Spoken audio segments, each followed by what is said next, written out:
Hey y'all, in my previous video I told y'all that as I was driving down the road that we were headed on our way to a work trip, and here we are in this hotel. I'm fixed to get this first meal started. The first few nights after we get here, especially the first night, we just focus on unloading, getting in the room, unloading again, you know, getting everything in the room, and then settling in and kind of putting the necessities up for that night, like our bedding and stuff like that.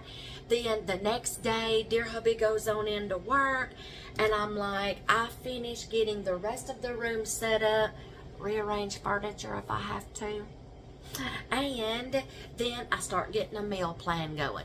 Sometimes when I'm driving, that meal plan will start mulling around in my head, and I was already thinking about this meal before we even got to this hotel. So let's get started. Tonight I'm going to be making what am I going to call this? It's just a tortellini soup, sausage tortellini soup, and I've probably already made this one before in a hotel. I'm not sure, but I'm doing a few things different in this one that I didn't do in that one. If I even recorded that one, I don't know, but it'll be on my traveling hotel cooking playlist if I did. But this one, I'm just doing some things a little bit different, and we're fixing to get this one started. So let's go. Okay, in my Instant Pot, I'm going to put a little bit of oil in here. On the saute mode, I'm going to get a little bit of oil, and I am going to saute up some. This is going to be a colorful tortellini soup, y'all. Let me tell you. I've got onions, bell peppers. It's going to be so colorful, I get to play around with my colors. But I got white onions. I've got orange bell peppers. I'm going to saute these up first in a little bit of this oil, and then we will add the next ingredient. I want to kind of saute these up to where they're a little roasty or caramelized, because I want to give them that little bit of extra flavor from the caramelization, and I want that to come out in the soup. So we're just going to keep sweating these down just a little bit. I added a little bit of salt and pepper and let them saute. Next, I'm going to add mild Italian style sausage. You can get any kind you want. You can get the ground or you can get the links. And to be honest, I was supposed to have gotten the links, but this was on sale. So here we go. We're going to do the ground, and we are going to crumble that up in here. And we're going to let that brown. Y'all, I'm making homemade garlic knots in the air fryer. Yes, I did mix up my dough this morning, and I made homemade garlic knots. And they're going in the air fryer right now. Y'all, making bread is not complicated. If you want to know how I do a lot of these things, just check out my Bread Making for Beginners series. Because if I would have done that this morning and went through that whole process, this would have been a long video. So, if you want to know how I make some of those, and I like with my 5-minute no-knead bread dough, or with my dinner roll recipe, you can watch my dinner roll, making hamburger buns or rolls, and then just turn them into garlic knots. Y'all, check out that video. That dough recipe, you can do anything with it. You can make the little butter knots. You can make, the butternut, whatever they're called. And then you can make garlic knots. You can make hamburger buns. You can make dinner rolls. Anything that you want. Sub sandwiches, hoagie buns with that basic dough recipe. Check out that video. We're going to get this browned. And then we will add, let's just throw in a little bit of garlic, y'all. Let's see.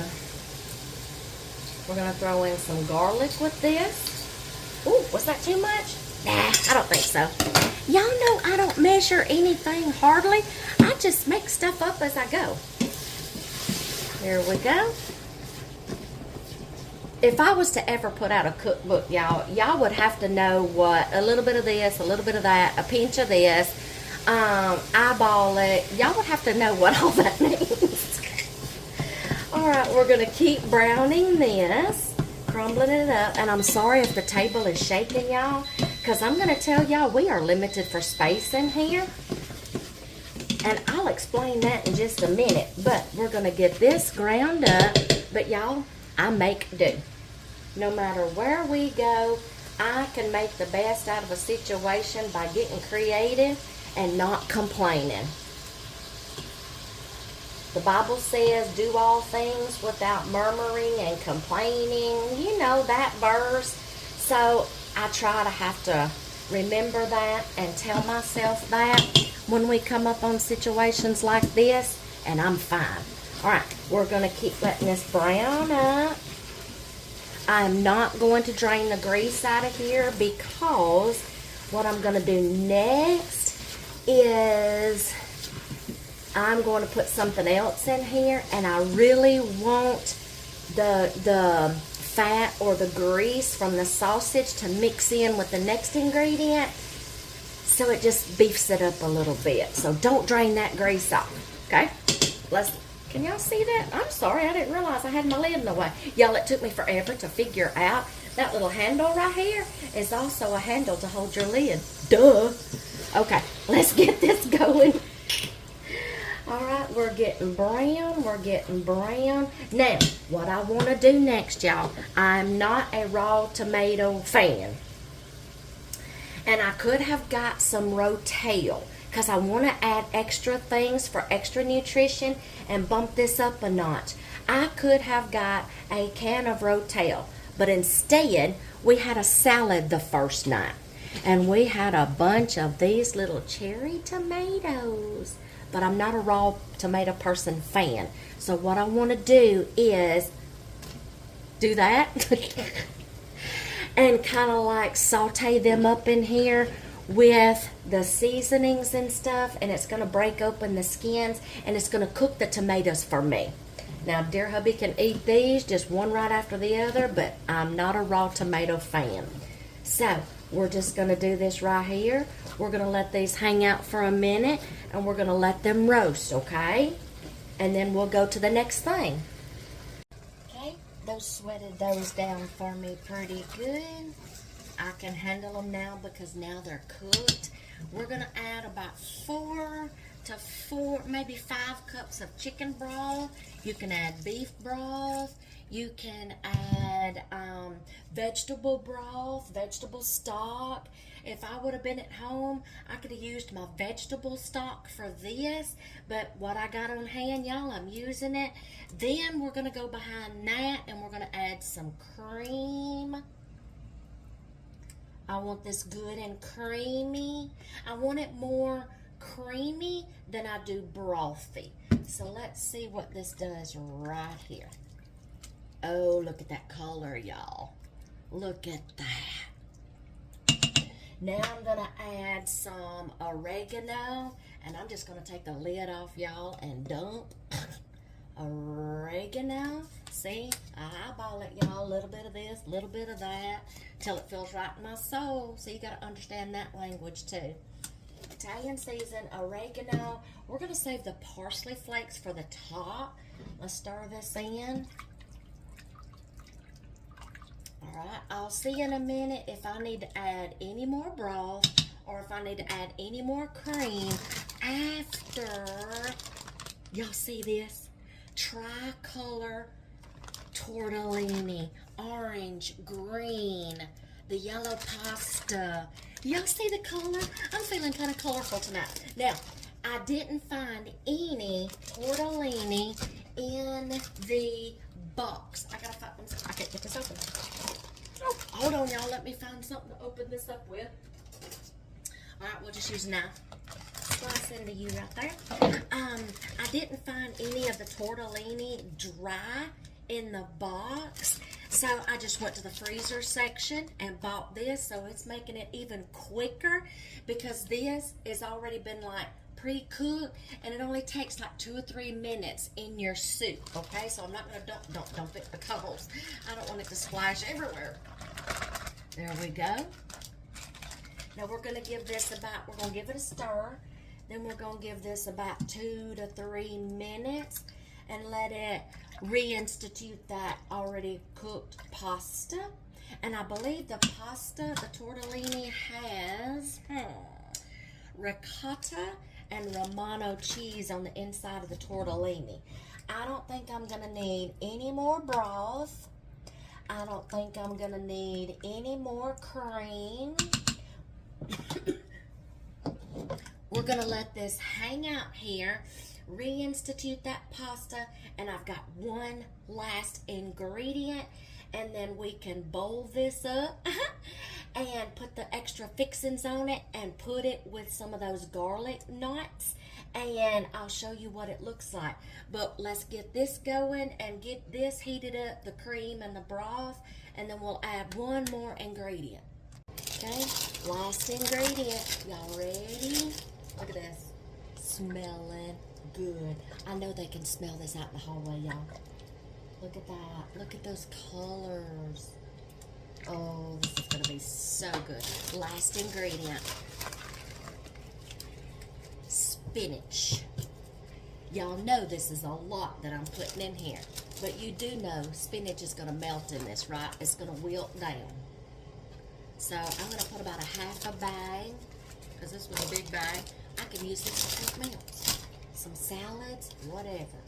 We're going to let this wilt down now in there. And we're just going to let this hang out while I'm finishing up my garlic knots. And I'll see in a minute if I need to add more spinach, if I got room for more. And we'll go from there. May have to get me a spoon in here in just a minute. I think I'll do that now. Throw this over here in my sink behind me. I got an itty bitty kitchen, y'all. There we go. Let's see how this spinach is already wilting down, and it looks like there's barely any in there. That's what spinach does when you cook it. I'll give it a second and see if I need to add some more, and I might can do that. All right, let's finish the garlic knots. I'll keep an eye on this. Y'all, I smell my garlic knots, and I smell my soup. Let me see. Okay, your Instant Pot will only stay on the saute mode for so long before you have to set it again. I wanted to tell y'all this right quick while I'm waiting on that, and I'm waiting on my garlic knots. I have to flip them a little bit. Yeah, we were supposed to have been staying in another hotel, and I would have had me a somewhat of a bigger kitchen, and it would have had a big refrigerator, and it would have had a 2-eye burner, dishwasher, everything. They messed us up on our reservation, and they tried to take advantage. But that's okay. Y'all see my little small kitchen? Y'all see that? But I'm going to tell you something. They messed us up, and they messed about 6 other co-workers up that were coming out here at the same time. That's okay. They lost thousands of dollars because they were taking advantage. We book way ahead of time. Dear hubby had a hotel booked way back in September because he plans ahead. We were locked in at a price. When all these people, the Ice Storm Fern came, and they pushed the outage back a little bit. So we were behind a week. He called to try to change his reservation. They took advantage. Instead of just moving us up a week and changing our days and keeping our same price, they kind of made it like a new reservation and upped the price because they knew it's the time of the year for this outage, and they were taking advantage of everybody coming from out of state working. Dear hubby said, we got a problem. And he said, if that's the way they're going to treat their gold members, because we were a gold members of this chain, and he's like, if that's the way that they're going to treat their gold members, we don't have to stay there. We're going to go somewhere else. So we did. But a lot of places were already booked up, y'all. We had our reservation set and everything. Y'all, if you don't think I didn't go up the chain and send some emails and some bad reviews and things like that, you don't do that to people.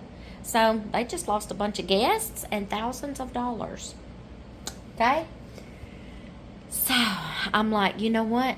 He said, where we're going, where I can find us a room for me and you both, and a big room. He said, I said, you know what? I don't care. I don't care. You know I've never complained, and I make do with the situation that we're in, and I always make it work. He said, I know you do. He said, you're good about that. Even if I come in and all the furniture's rearranged in the hotel, because I'm liable to do that. Hey, if this is going to be my home for just a little bit, I'm going to have the comforts of home, and I'm going to make it functional for me. So I did the best I could. I scooted down what I could. I told him, I said, when you come in, it's going to be just a little tight squeeze. I said, but I'm still able to put food on the table, nutritious meals on the table, little bitty table for me and you. And he's like, I know you do. I know you do. So wives, can your husband trust you in an unusual circumstance or in a different circumstance, change of plans, not so good circumstances? Can he trust you to, you know how it says in Proverbs 31, he safely trusts in her? Can he trust you to make do in a situation, get creative, plan, not complain, not murmur? I could have been like, I don't like this. You better find me something else. Because, y'all, there's little, right across from us, there's like bigger studio-like things. Kind of like apartment studio, mini apartment studio. No. Almost $300 a night? No. We're fine right here. I'm fine with picking out something else and saving money. We have goals for 2026. And the money that we save, because we're being smart and creative, and he trusts me not to complain, not to murmur, and make do. We get to apply those finances to something else that we want to do in 2027. Okay? Husbands, can your wives trust you with the finances to provide for the family? Bring home the bacon so she can cook that bacon and turn it into something nutritious? Can your wives trust you, husbands, to make do in a situation that may not be ideal, but in order to pinch a penny here and there and save some money here and there, can she trust in you to be the provider and be budget conscientious? I'll stop right there. I'm going to go check my garlic knots. And here we are, all bowled up. There's mine. There's dear hubby's. Y'all look at my garlic knots. Look how big those are. Look how big those are. Look at my little knot. They rose so high. Look at it compared to that bowl. Hey, they're going to be good. And there you go. Now, y'all, I put the flaked Parmesan cheese on top. Or you can put sour cream if you want to. Or, shoot, you can do both. And, y'all, just enjoy the little things. And that is what's for supper tonight in a hotel. See y'all in the next one.